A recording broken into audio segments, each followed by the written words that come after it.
नमस्कार दोस्तों, स्वागत है आपका एक बार फिर हमारे channel sine theta cos theta पे। तो चलिए पढ़ाई शुरू करते हैं। तो दोस्तों, जैसा कि आप लोग जानते हैं कि आज हम लोग क्या पढ़ने वाले हैं, कुछ फॉर्मूलाज को पढ़ने वाले हैं और जो कुछ हम लोग का इस चैप्टर का टॉपिक बच गया था, कुछ टॉपिक उसको हम लोग पढ़ने वाले हैं। तो क्या बच गया था? व्हाट इज इलेक्ट्रिक चार्ज का property, what is law of conservation of charge और एक क्वांटिटेशन ऑफ चार्ज। तो ये सब तो हम लोग चुटकी में बस 2 मिनट में पढ़ लेंगे। तो चलिए बिना कुछ टर्बुलेंस के हम लोग क्या करते हैं, पढ़ाई स्टार्ट करते हैं। तो पहला टॉपिक क्या है? What is electric charge. तो आपको उसका डेफिनेशन सामने दिख लेते हैं, मैं इसको पढ़ के समझा देता हूँ। Electric charge is an intrinsic property of elementary particles of matter which gives rise to electric force between various objects. Electric charge एक इंट्रिंसिक प्रॉपर्टी, एक प्रॉपर्टी है किसका? एलिमेंट्री पार्टिकल ऑफ मैटर का। मैटर का जितना एलिमेंट्री पार्टिकल है उसका एक खुद का प्रॉपर्टी है। क्या है खुद का प्रॉपर्टी? कौन है? चार्ज है।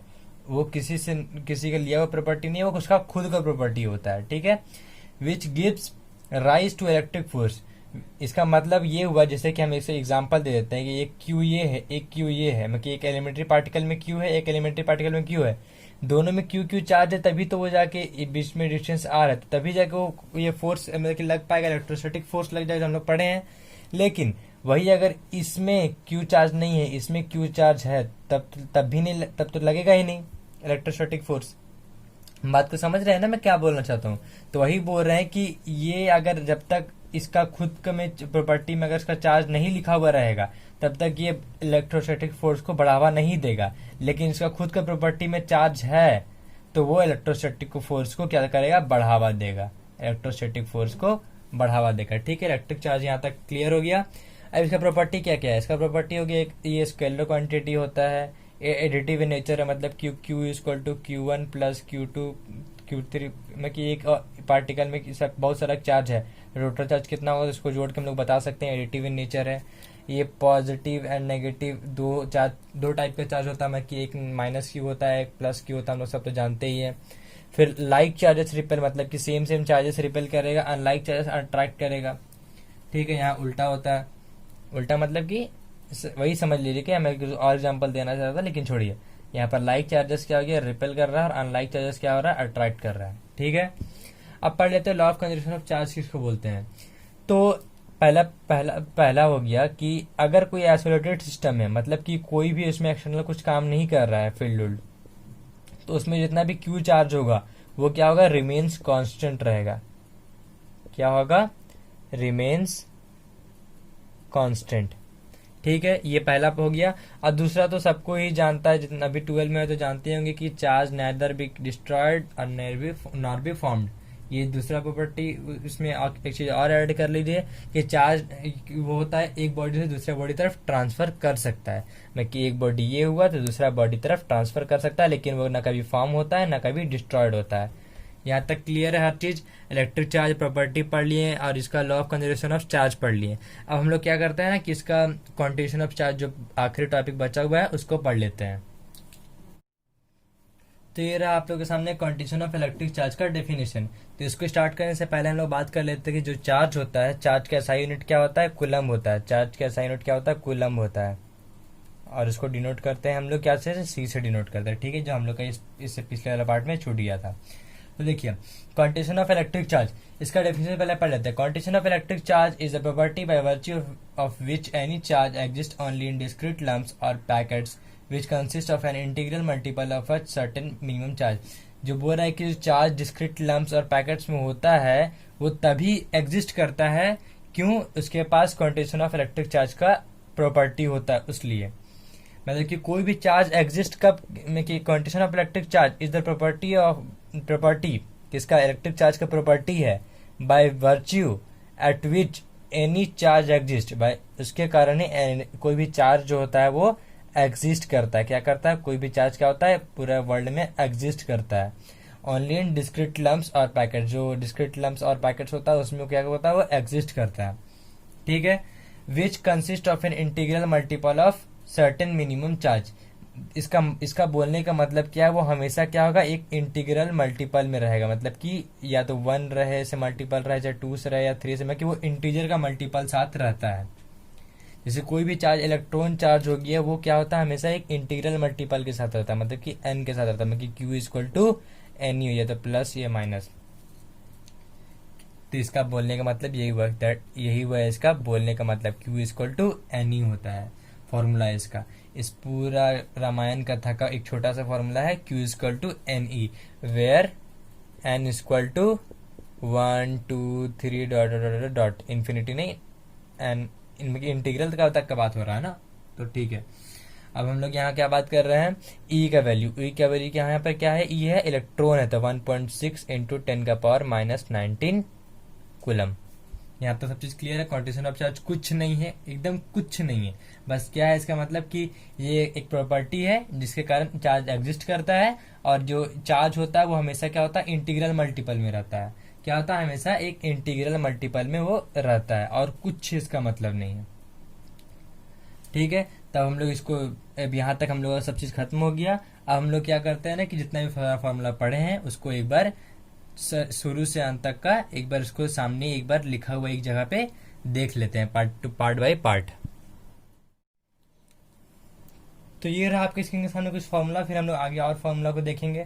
तो सबसे पहला फॉर्मूला क्या हो गया, कंडीशन ऑफ चार्ज का Q equal to plus minus n e हो गया। ये पहला फॉर्मूला जो हम अभी जस्ट देखें, इसको समझने की जरूरत भी पड़ेगा नहीं।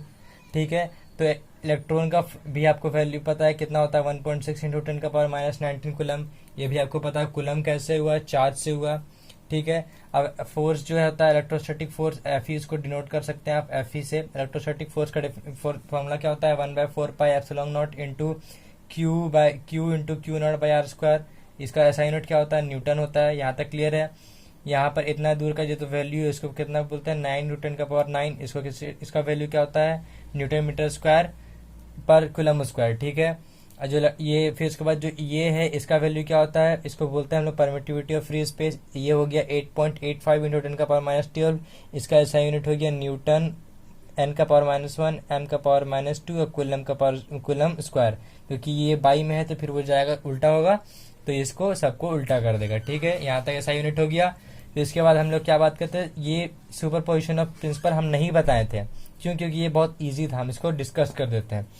जैसे मान लीजिए इस पॉइंट पे अगर ये यहाँ पर यहाँ पर कोई एक चार्ज है Q0 है, कोई Q0 चार्ज है, इधर से Q1 चार्ज आ रहा है, Q2 चार्ज आ रहा है, Q3 चार्ज आ रहा है, Q4 चार्ज, सब इसी डायरेक्शन में है, और सब जैसे मनते ऐसे में कि सब इसी पॉइंट पे आ रहा है। तो ये Q1 हो गया, ये Q2 हो गया, ये Q3 हो गया, ये Q4 हो गया, ये मान लीजिए डॉट डॉट डॉट, ये Qn हो गया, ये मान लीजिए ये Qn है, ये Q5 है, Q6 है, 1 2 3 4 5 है ये। ठीक है, Q4 हो गया ये। तो जितना भी मिला के वो फोर्स लगेगा, मतलब कि ये दोनों का बीच में फोर्स लग रहा है, ये दोनों का बीच में, ये दोनों का बीच में, ये दोनों का बीच में, ये दोनों का बीच में, ये दोनों का बीच में, तो वो सबका ऐड होके ये फॉर्म दे देगा। जैसे कि यहाँ पर F0 है, ये Q0, उस पर टोटल लग रहा है F01, मतलब कि F0 पे 1 के द्वारा, F0 2 के द्वारा, इसी तरह सबको ऐड कर देंगे। और ऐड करने के बाद फॉर्मूला हो जाएगा 1/4 पाई E0। आई का वैल्यू 1 से स्टार्ट है, इसलिए 1 से स्टार्ट लिए और एन में खत्म है, इसीलिए Q0 Q by I by r square, वाई आई E0 में के डायरेक्शन है इसका, आर आई से लेकर R0 तक डायरेक्शन इसका इधर ही है, सब चीज कुछ नहीं है, और ये भी इसका डायरेक्शन को ही शो करता है। समझ गए बात को, यहाँ पर कोई कुछ नहीं था। सुपर पोजिशन ऑफ प्रिंसिपल मतलब कि सबको मिलके वो ऐड हो जाता है। जैसे कूलम्स लॉ का हम लोग जितने भी क्वेश्चन किए थे कि वो डायरेक्शन उधर है, ये डायरेक्शन उधर है, ये इसका इधर आ रहा है। ठीक है, यहाँ तक कोई दिक्कत नहीं है। अब आता है इलेक्ट्रिक फील्ड इंटेंसिटी का फॉर्मूला, ये हो गया E equal to F by Q naught. ठीक है, कोई टेस्ट चार्ज मिली है इसलिए Q0 हो गया। अब देखिए एक्सटर्नल फील्ड पे अगर कोई चार्ज रख रहे हैं हम लोग, एक्सटर्नल फील्ड पे कोई चार्ज रख रहे हैं, तो उसका जिस पे जितना फोर्स लगेगा वो क्या होता है, F इक्वल टू EQ के बराबर होता है। ठीक है, अब इलेक्ट्रिक फील्ड इंटेंसिटी का एक और फॉर्मूला हो गया क्या जी, E equal to 1/4 pi epsilon naught into Q by r square. यहाँ पर भी दोनों इसका वैल्यू सेम होगा, इसका वैल्यू सेम होगा। ठीक है, और ये क्यू बाई आर स्क्वायर जो तो आपका सिचुएशन पे डिपेंड करता है। यहाँ तक हम लोग देख लिए। अब हम लोग आगे और भी बहुत सारा फॉर्मूला को देखते हैं। ये रहा कुछ और फॉर्मूला इस चैप्टर से रिलेटेड। तो इसमें कौन कौन सा फॉर्मूला है, पहला फॉर्मूला डायपोल का formula P equal to Q2L। फिर क्या है, electric field intensity due to axial line, due to dipole in axial line. जो एक्साइल लाइन पे था वो वाला फॉर्मूला है 2kP। यहाँ के का वैल्यू क्या है 1/4 पाई एप्सिलॉन नॉट। P क्या है, डायपोल R3। ठीक है, फिर उसके बाद इक्वेटोरियल क्या था, इस पॉइंट पे था और ये ऐसे लाई कर रहा था मिड पॉइंट पे, ये था, ये लाइन था इक्वेटोरियल लाइन, याद करिए सारा चीज मैंने बताया हुआ है पहले। फिर ई एक्सियल इक्वल टू 2 इक्वेटोरियल होता है। कैसे? अगर यहाँ इक्वेटोरियल का वैल्यू ये बैठा देंगे तो देखिए 2 के लग जाएगा और ये क्या दे देगा वैल्यू, एक्सियल का वैल्यू दे देगा। तो ये एक शॉर्टकट चीज़ है, इसको याद रखिएगा। फिर electric field at any point, मतलब कि एट एनी पॉइंट पे देखिए, याद करिए, लिए थे डायपोल को दो में तोड़े थे, डायपोल को दो हिस्सा में क्या किए थे, दो रेक्टेंगुलर कंपोनेंट में तोड़े थे। पहले दो कंपोनेंट में तोड़े थे। उसका फॉर्मूला ये हो गया KP by r cube 1 plus 3 cos square theta, ठीक है।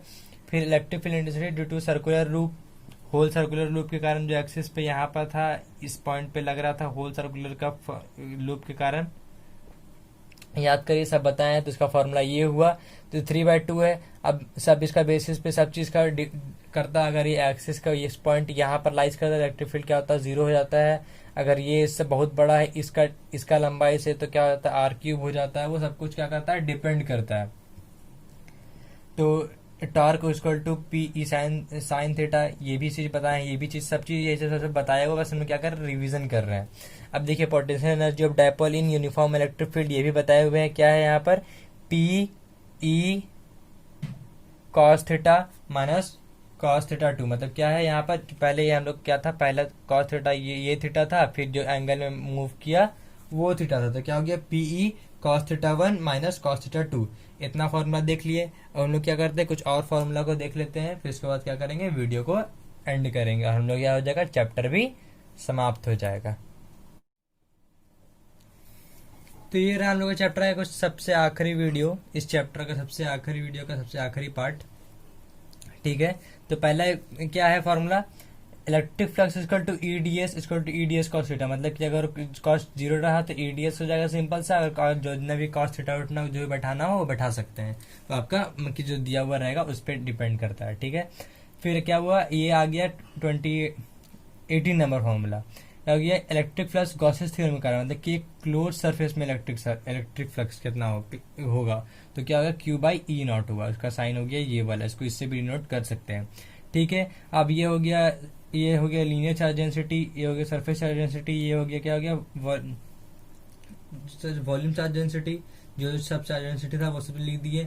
और फिर ये सब के कारण जितना भी फोर्स, मतलब कि एलिमेंट्री पार्टिकल, छोटा सा पार्टिकल, अगर एक लाइन चार्ज ये है, इस छोटा सा पार्टिकल में अगर फोर्स लग रहा है तो पूरा पार्टिकल पे फोर्स कितना लगेगा, ये हो गया। अगर वही सरफेस पे हो गया, ये लाइन चार्ज था, ये अगर सरफेस पे बात करेंगे तो ये होगा, वॉल्यूम पे बात करेंगे तो ये होगा, ठीक है। कोई बात नहीं है, आपको समझ में अगर अभी नहीं आ रहा होगा कि कितना स्पीड हम बता रहे हैं, तो ये सब हम क्या करेंगे, आप मेरे सारा पिछले का वीडियो जाके देख सकते हैं, मैंने इसको सबको क्लियर कर चुका है, ठीक है। तब क्या हुआ, अब electric field intensity due to a line charge, क्या बात करें हम, electric field intensity due to a line charge, मतलब कि एक लाइन चार्ज के कारण इलेक्ट्रिक फील्ड इंटेंसिटी कितना लग रहा था, 1/2 pi e naught into lambda by r. तो इसको हम लोग क्या कर रहे हैं, 2k लेमडा आर भी बोल सकते हैं, लेमडा बाई आर भी बोल सकते हैं। फिर electric field intensity due to a plane sheet in a plane sheet, जो यूनिफॉर्मली चार्ज रहता है, याद करिए, बताएं इसका पिछला ही वीडियो में हम, ऐसे चार्ज सब सीट है, तो क्या हो जाएगा, सिग्मा बाई 2 ई नॉट हो जाएगा, ठीक है। यहाँ तक सही है। या फिर इसके बाद electric field due to spherical shell, अगर वो आउटसाइड में लाई करेगा तो ये फार्मूला होगा, अगर वो सरफेस पर लाई करेगा तो ये फार्मूला होगा, और वो इनसाइड में लाई करेगा तो वो फार्मूला क्या होगा, 0 हो जाएगा, ठीक है। यहाँ तक हर चीज का फार्मूला हो गया, हर टॉपिक पे बात कर रही है हम लोग इतना सारा वीडियो में। अब हम लोग क्या करेंगे, इस चैप्टर को एंड करेंगे और हम लोग बढ़ेंगे कुछ नया चैप्टर के साथ, कुछ नया टॉपिक के साथ, या कुछ नया सब्जेक्ट के साथ। वो हम लोग अगले वीडियो में देखते हैं कि हम लोग किसके साथ, नया चीज के साथ आप लोगों के साथ जुड़ते हैं। तो तब तक के लिए अपना ख्याल रखिए and thank you, have a nice day.